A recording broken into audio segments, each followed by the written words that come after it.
President Joe Biden.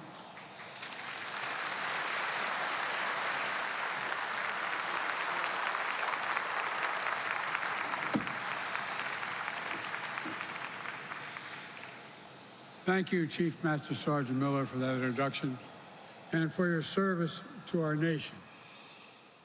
Governor Dunleavy, it's good to see you.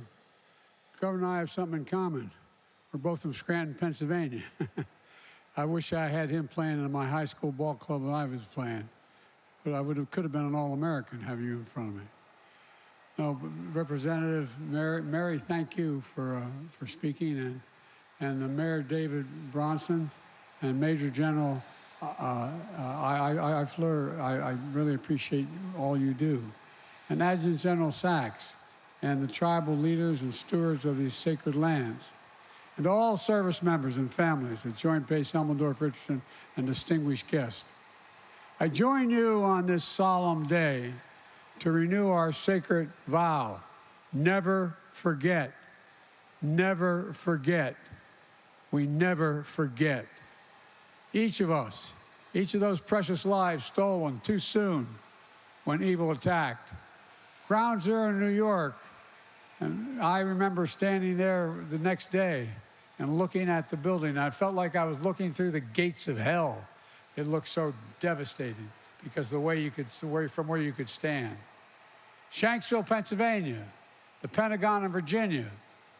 I spent many 9/11s in those hallowed grounds to bear witness and remember those we lost.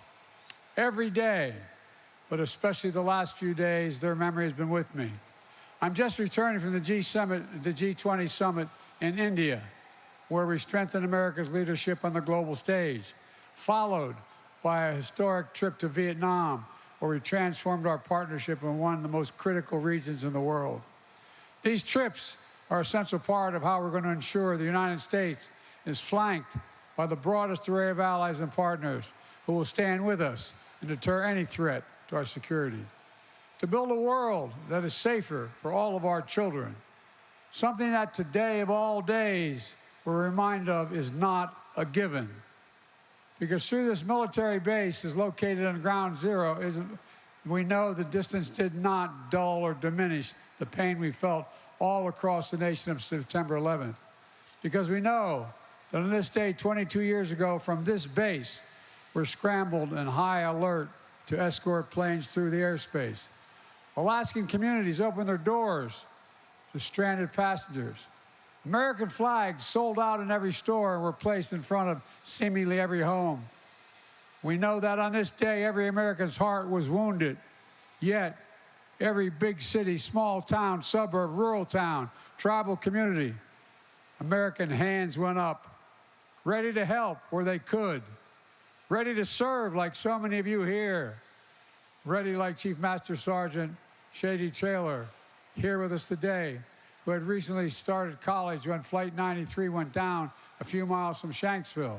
She said, and I quote, "I immediately knew I wanted to sign up and suit up to serve my country."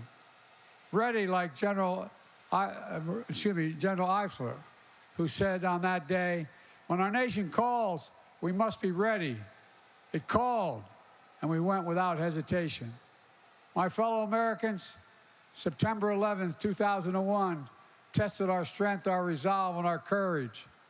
The billowing smoke and ash that darkened the clear blue sky that September day. The shredded steel and concrete slabs that rained down from the World Trade Center. The plume of fire that shot up in the sky in Pentagon.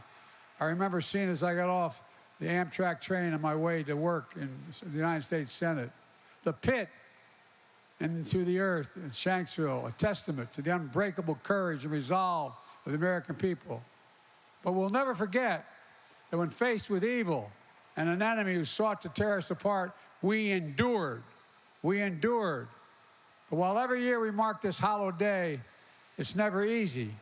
To anyone here or anyone across the country who's grieving a lost child, parent, spouse, sibling, friend, or coworker, to all those who still bear the wounds from the Syrian September morning, I know how hard it is on a day like this. How can we reopen that wound? It's like opening a black hole in your chest, sucking you into it again, bringing you back to that moment when you saw the news, the moment you got that phone call, the moment you realized you'd never say again, "See you later, Mom," or "Talk to you soon, son." Think of everything your loved one might have done if they had a little more time. What would they have done? And though that can leave you so hollow, it also makes you full at the same time. On this day, I'm thinking about a friend of mine named Davis, who grew up with me in Delaware. 22 years ago, he and his family had just passed the first year without their youngest son of 3 sons, who died in a boating accident at age 15. His oldest son, Davis Jr., was just 6 days into a new job on the 104th floor of the South Tower of the World Trade Center. Davis went straight to ground zero to search for his son, search deep into the last, as he referred to it, innings of hope, as he put it. A few days later, I called David to talk his fathers know about losing a piece of your soul. I was on my way to speak to students at the University of Delaware to try to make sense of what happened. And guess what? Having lost 2 sons within a year, Davis told me, "Just tell them, Joe, don't be afraid. Don't be afraid." The terrorists stole 2,977 souls that day. 2,977 souls, forever rolling the future of so many families and the story of our nation. But those terrorists could not touch what no force, no enemy, no day ever could, and that is the soul of America. What's the soul of America? It's the breath, the life, the essence of who we are. The soul is what makes us us. The soul of America is based on a sacred proposition that we're all created equal, endowed by our Creator with certain inalienable rights: life, liberty, the pursuit of happiness. We haven't always lived up to it, but we've never walked away from that proposition either.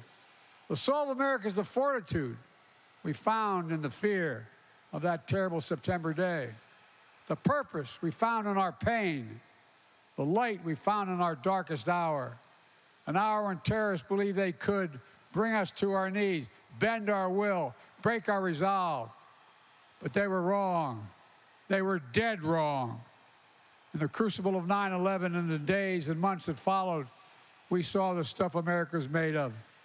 Firefighters and police officers and other first responders running into an inferno of jet fuel debris at ground zero, breathing in toxins and ash that would damage their own health, but still refusing to stop for months. Civilians and service members of the Pentagon rushing into the fiery breach again and again and again to rescue their colleagues in the Pentagon. The Patriot passengers on Flight 93, think of this, who did not know the horror that awaited them, but they confronted the unimaginable, fear and terror, with absolute courage. It's astonishing. The poet Maya Angelou wrote, "History, despite its wrenching pain, cannot be unlived. But if we faced it with courage, we need not live it again." My mother had it put it a different way. My mother was a 5'2" little Irish lady who had a backbone like a ramrod. She used to say, and I mean this sincerely, "Courage lies in every heart, and the expectation is that one day it will be summoned." On September 11th, it was summoned at 9:57 a.m. It was summoned, and 40 incredible women and men in Shanksville answered the call. Civilians, they gave their lives, and in doing so, they gave life to their country. We saw that courage at ground zero in the Pentagon, and we saw it in so many other ways. These are our heroes, like the faith community leaders all across the country who pushed back against the fear and hate they saw directed at Muslim Americans and Middle Eastern Americans of South Asian descent. Heroes like all of you, the brave women and men of the armed forces who never faltered, you never failed to defend our nation, our people, and our values in times of trial. Heroes like the 9/11 generation, hundreds of thousands of brave Americans were deployed to Afghanistan to make sure the United States would not be attacked again, who served in Iraq, like many of you probably did, in war zones around the world, risking their own safety and the safety of their fellow citizens, for the safety of their fellow citizens, who served and sacrificed again and again to defend our democracy and deny terrorists a safe haven, who followed Osama bin Laden to the end of the earth and ultimately sent him to the gates of hell 12 years ago. And then last year, I made the decision to take out Zawahiri, the number 2 who met the same fate. And today, our intelligence community has recently assessed in a declassified memo that al-Qaeda threat from Afghanistan and Pakistan has reached a historic low. Though all this has changed over the last 22 years, the resolve of the American people has proved we never bow, we never bend, we never yield. Our longest war is over, but our commitment to preventing another attack on the United States and our people and our allies will never, never rest. Never. Terrorism, including political and ideological violence, is the opposite of all we stand for as a nation that settles our difference peacefully under a rule of law. We're going to continue to track terrorist threats in all forms, wherever it may be. We're going to continue to disrupt terrorist activity wherever we may find it. And I will never hesitate to do what is necessary to defend the American people, just as I will never forget our sacred duty to those of you who serve. Never before in our history has America asked so much for so many over such a sustained period for all volunteer force. You make up 1% of the population. You're the strength, the venue, you're the backbone, you're the sinew of America. As a nation, we have many obligations. But I've been saying for 30 years, we only have one truly sacred obligation: to prepare those we send into harm's way and care for them and their families when they return home and when they do not return home. It's an obligation, not based on party or politics, but on a promise that unites all Americans.